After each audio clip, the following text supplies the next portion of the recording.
Hi everyone, my name is Wilson Leung and I'm the director of the Graduate Leadership Institute. And when I'm not at Ryerson, I am the father of 2 young children.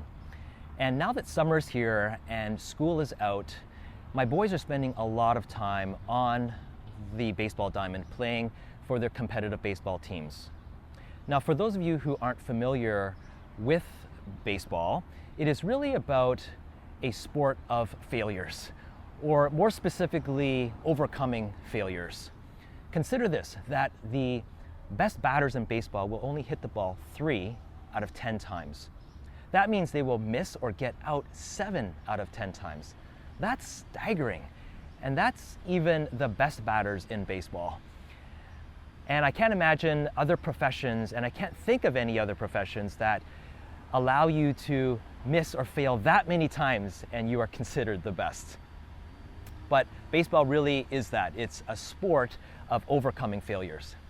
Now, a couple of years ago, my son was playing a baseball game and his team was actually winning 6-1. So they had a great lead. And so the team decided to take out the starting pitcher and to put him in as the relief pitcher. And he played hard, he played his best.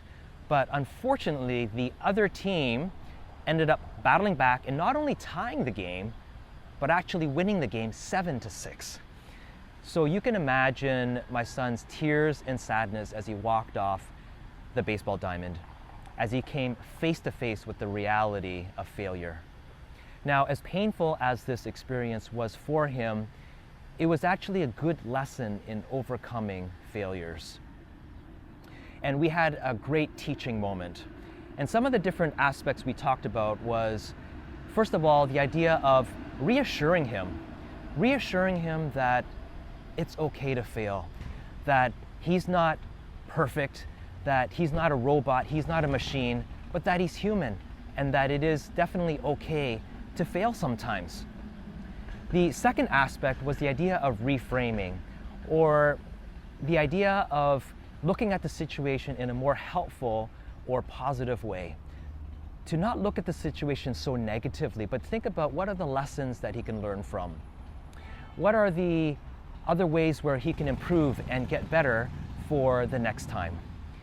And then finally, we talked about being resolved or being determined.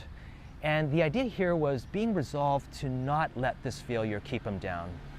And the question that I asked him was, are you going to let this experience keep you down, or are you going to get back up on your feet and keep moving forward? And I am so proud of him for choosing to get back up, to continue to move forward and to play hard and to keep getting better at baseball. And he's even playing baseball as of today. So how about you? How about you as a grad student? Are you experiencing any setbacks or failures or disappointments? First of all, reassure yourself that it's okay to fail, that you are not a machine, a robot. You're not going to be perfect. You're human. And I think a lot of times we put a lot of pressure on ourselves to be perfect and to perform maybe beyond reasonable expectations. And so I think it's important for us not to be so self-critical, but to also be self-kind to ourselves. Secondly, I think it's important to reframe your situation. Stop looking at it in such a negative way, but think about how you can think about the situation in a more positive and constructive way. Be more action-oriented, be more solution-oriented. And then finally, think about how you might be able to be resolved about the situation, or be determined to not let this get you down, to bounce back on your feet and to keep moving forward. And I believe that as you do this, as you overcome failure after failure after failure, you will eventually experience breakthrough and success. Nice!